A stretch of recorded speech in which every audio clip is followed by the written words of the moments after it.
ಆರ್ಥಿಕ ಮುಗ್ಗಟ್ಟಿನಿಂದ ಶಾಲೆಯನ್ನ ಮುಚ್ಚುತ್ತೇವೆ ಎಂಬ ಹೇಳಿಕೆಯಿಂದ ಗೊಂದಲಗೊಂಡು ವಿದ್ಯಾರ್ಥಿಗಳ ಪೋಷಕರು ಗಲಾಟೆ ನಡೆಸಿದ ಘಟನೆ ನಗರದ ಬೋಳೂರಿನಲ್ಲಿ ನಡೆದಿದೆ.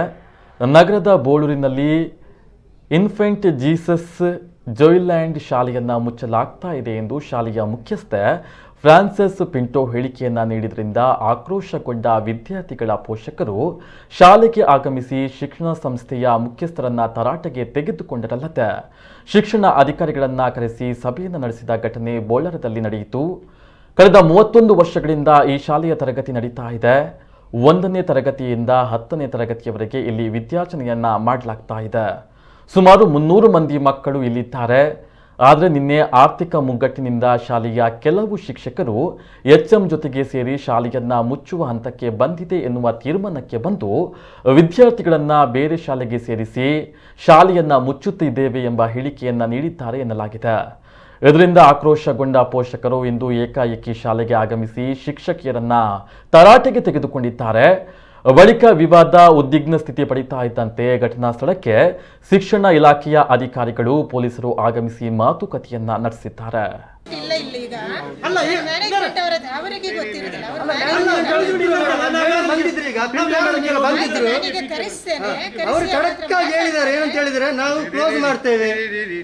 ನಾನು ಮ್ಯಾನೇಜ್ಮೆಂಟ್ ಹತ್ರ ಮಾತಾಡ್ತೀನಿ. ಮಾತಾಡಿದ ನಂತರ ಸರಿ ಓಕೆ ಮೇಡಂ, ನಾವು ನೀವು ಹೇಳೋದಕ್ಕೆ ಒಪ್ಪಿದ್ದೇವೆ.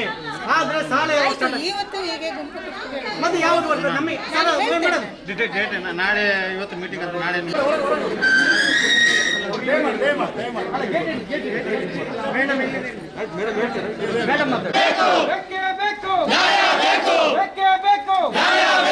ವಿದ್ಯಾರ್ಥಿಗಳ ಭವಿಷ್ಯದಲ್ಲಿ ಚೆಲ್ಲಾಟಾಡುವ ಶಿಕ್ಷಣ ಸಂಸ್ಥೆಗೆ, ವಿದ್ಯಾರ್ಥಿಯ ಜೀವನದಲ್ಲಿ ಚೆಲ್ಲಾಟಾಡುವ ಶಿಕ್ಷಣ ಸಂಸ್ಥೆಗೆ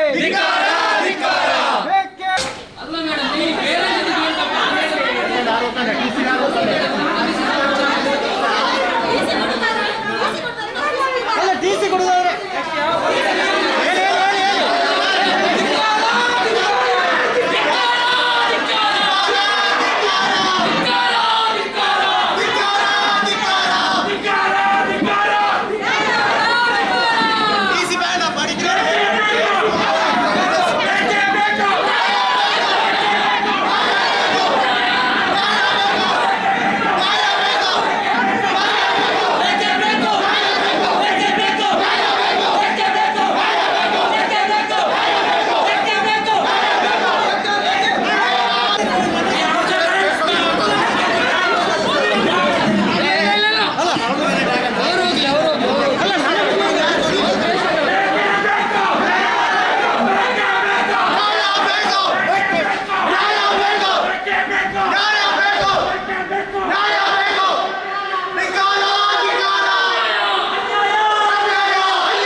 ಈಗ ಜಾಯ್ಲೆಂಡ್ ಶಾಲೆಯಲ್ಲಿ ನಾವಿದ್ದೇವೆ. ನಮ್ಮ ಮಕ್ಕಳು ಇಲ್ಲಿ ಕಲಿತಾ ಇದ್ದಾರೆ ಜಾಯ್ಲೆಂಡ್ ಶಾಲೆಯಲ್ಲಿ.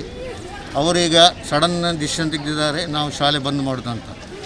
ಎಲ್ಲ ಮಕ್ಕಳು ಈಗ ತುಂಬ ಪ್ರಾಬ್ಲಮ್ ಇದ್ದಾರೆ.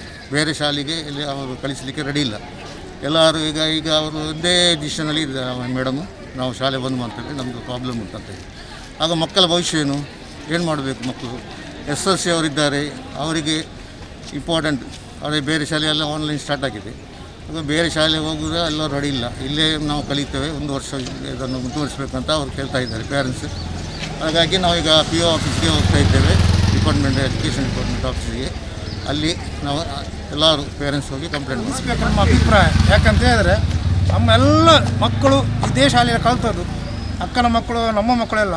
ನಾನು ಮೊನ್ನೆ ಫೀಸ್ ಕಟ್ಟಿದ್ದೀನಿ ಮೊನ್ನೆ 5 ತಾರೀಕಿಗೆ. ಆಗ ಸಹ ಅವ್ರು ಹೇಳಿಲ್ಲ ಶಾಲೆ ಬಂದು ಮಾಡ್ತೇವೆ ಅಂತ. ಕೇಳಿ ನನಗೆ ಬೇಜಾರಾಯ್ತು, ಅದಕ್ಕೆ ನಾವು ನೋಡ್ಕೊಂಡು ಬಂದದ್ದು ಏನು ವಿಷಯ ಅಂತ. ಈ ಶಾಲೆ ಉಳಿಸಬೇಕು ನಮ್ಮೆಲ್ಲರ ಅಭಿಪ್ರಾಯ ಅಂದಾಜವಲ್ಲ. ಎಲ್ಲ ಅಭಿಪ್ರಾಯ ನಮ್ಮದು ಶಾಲೆ ಉಳಿಸಬೇಕು. ಮೇಡಮ್ ಪರ್ಸನ್ ಎಂಥದೇ ಇರಲಿ ದವರಿಗೆ ಬಿಟ್ಟದ್ದು ಶಾಲೆ ಉಳಿಸಬೇಕು ನಮಗೆ. ಈ ಶಾಲೆ ಏರಿಯಾದು ಸ್ಕೂಲು ಈಗ ಅವರು ಕ್ಲೋಸ್ ಮಾಡ್ತಾ ಇದ್ದಾರಂತೆ. ಹೀಗೆ ತುಂಬ ಮಕ್ಕಳಿದ್ದಾರೆ ಇಲ್ಲಿ, ನಮಗೆ ತುಂಬ ಸಮಸ್ಯೆ ಆಗ್ತದೆ. ಈಗ ನನ್ನ ಮಗ 10th, ಈಗ 10th ಯಾವ ಸ್ಕೂಲಿಗೆ ಹಾಕ್ಲಿಕ್ಕೆ ಅಂದರೆ ನಮಗೆ ತುಂಬ ತಲೆಬಿಸಿ ಆಗಿದೆ. ಈ ಟೀಚರ್ಸ್ 2-3 ತಿಂಗಳ ಮುಂಚೆ ನಮಗೆ ವಾರ್ನಿಂಗ್ ಕೊಡಬೇಕಿತ್ತು, ಅದೇ ಇಲ್ಲ. ಈಗ ಅವರು ಹೇಳ್ತಾರೆ ನಮ್ಮದು ಪರ್ಸನಲ್ ಅದು ಪ್ರಾಪರ್ಟಿ, ಅದು ನಾವೇನು ಬೇಕಾದರೂ ಮಾಡ್ತೇವೆ ಹಾಗೆ ಹೇಳ್ತಾ ಇದ್ದಾರೆ. ಆದರೆ ನಮಗೆ ಈಗ ಮಕ್ಕಳಿಗೆ ಯಾವ ಸ್ಕೂಲಲ್ಲಿ ತೆಗಿಲಿಕ್ಕೆ ಹಿಂದೆ ಮುಂದೆ ನೋಡ್ತಾರೆ. ಹೀಗೆ ಮಾಡೋದವ್ರು ತಪ್ಪು. ನಮ್ದೆಲ್ಲರದು ಪೇರೆಂಟ್ಸ್ ಇದು ರಿಕ್ವೆಸ್ಟ್, ಅವರು ಸ್ಕೂಲ್ ಈ ಸಲ ನಡೆಸಬೇಕು. ನೆಕ್ಸ್ಟ್ ಇಯರ್ ಬೇಕಿದ್ರೆ ಅವರು ಕ್ಲೋಸ್ ಮಾಡಲಿ, ನಮಗೇನು ಪ್ರಾಬ್ಲಮ್ ಇಲ್ಲ. ಆದರೆ ಈ ಸಲ 10th ಅವರ ಫ್ಯೂಚರ್ ನೋಡಿ ಸ್ವಲ್ಪ ಸ್ಕೂಲ್ ಉಳಿಸುವ ಬಗ್ಗೆ ಅವರು ಆಲೋಚನೆ ಮಾಡಬೇಕು ಅಂತ ಎಲ್ಲರ ಪರವಾಗಿ ನಾನು ರಿಕ್ವೆಸ್ಟ್ ಮಾಡ್ತಾ ಇದ್ದೇನೆ ಮೇಡಮ್ ಅಲ್ಲಿ. ಈಗಾಗಲೇ ಫೀಸ್ ಕಲೆಕ್ಟ್ ಮಾಡಿದಾರಾ ಈ ಸಲ? ನಮ್ಮದು ಈ ಸಲ ಫೀಸ್ ಫುಲ್ಲು ಪೇಮೆಂಟ್ ನಾನು ಮಾಡಿದ್ದೇನೆ, ಕೆಲವರು ಮಾಡಲಿಲ್ಲ. ಆದರೂ ಮಾಡಿದವರ್ಸ್ಗೆ ರೆಸ್ಪಾನ್ಸ್ ಇಲ್ಲ. ಅವರು ಮಾಡಬೇಕು ಅಂತ ಹೇಳ್ತಾ ಇದ್ದಾರೆ, ಆದರೆ ಪೇರೆಂಟ್ಸ್ ಮಾಡೋದಿಲ್ಲ ಅಂತ ಯಾರು ಹೇಳುವುದಿಲ್ಲ, ಮಾಡ್ತಾರೆ. ಆದರೆ ಆಗ ಮೇಡಮ್ ಈಗೆಲ್ಲ ಮಾಡಬಾರ್ದಲ್ಲ, ಸ್ವಲ್ಪ ಮುಂಚೆನೇ ನಮಗೆ ಇನ್ಫಾರ್ಮ್ ಮಾಡಬೇಕಿತ್ತು. ಯಾವ ಕಾರಣಕ್ಕಾಗಿ ಅವರು ಇದು ಮಾಡ್ತಾರೆ ಅಂತ ಏನಾದರೂ ಗೊತ್ತಿದೆಯಾ? ಅವರು ಹೇಳ್ತಾರೆ ನಮಗೇನು ಪರ್ಸನಲ್ ಪ್ರಾಬ್ಲಮ್ ಉಂಟು, ಮತ್ತು ಫೀಸ್ ಇದ್ದು ಸ್ವಲ್ಪ ಪ್ರಾಬ್ಲಮ್ ಉಂಟು. ಇದಕ್ಕೆ ಪರ್ಯಾಯ ವ್ಯವಸ್ಥೆ ಏನಾದರೂ ಮಾಡ್ತಾರಂತ? ಏನಿಲ್ಲ, ಅವರು ಹೇಳ್ತಾರೆ ನಾವು ಬೇರೆ ಕಡೆ ಸ್ಕೂಲ್ ಇದು ಸೀಟ್ ತೆಗೆದು ಕೊಡ್ತೇವೆ ಅಂತ ಹೇಳ್ತಾ ಇದ್ದಾರೆ. ಆದರೆ ನಮಗೆ ಇಷ್ಟ ಇಲ್ಲ. ನಮ್ಮ ಮಕ್ಕಳು ಇಷ್ಟ ತನಕ ಇಲ್ಲಿ ಓದಿ ಈಗ 1 ಇಯರ್ಗೆ ನಾವು ಬೇರೆ ಸ್ಕೂಲಿಗೆ ಹೋಗೋದಾದರೆ ನಮ್ಮ ಮಕ್ಕಳಿಗೆ ಸಮಸ್ಯೆ ಆಗ್ತದೆ. ಇದು ಈಗ ಆನ್ಲೈನಲ್ಲಿ ಸ್ಕೂಲ್ ಇರೋದು, ಮಕ್ಕಳು ಅಡ್ಜಸ್ಟ್ ಆಗಲಿಕ್ಕೆ ತುಂಬ ಕಷ್ಟ ಆಗ್ತದೆ. ಮುಂದಿನ ಅಭಿಪ್ರಾಯ ಅಂತ ಏನು ಮಾಡ್ತೀವಿ? ಈ ಸಲ 1 ವರ್ಷ ನಡೆಸಲಿ ಅಂತ ನಾವು ರಿಕ್ವೆಸ್ಟ್ ಮಾಡೋದು. 10th ಪೇರೆಂಟ್ಸ್ ರಿಕ್ವೆಸ್ಟ್ ಅದೇ, ಆಲ್ಮೋಸ್ಟ್ ಎಲ್ಲರೂ ಅದೇ ರಿಕ್ವೆಸ್ಟ್ ಮಾಡ್ತಾರೆ 10th ಅವರದು. ಈ ಸಲ ಒಂದು ರಿಕ್ವೆಸ್ಟಿಗೆ ನಡೆಸ್ಕೊಡ್ಬೇಕು ಅಂತ ಕೇಳ್ಕೊಳ್ತೇವೆ ನಾವು.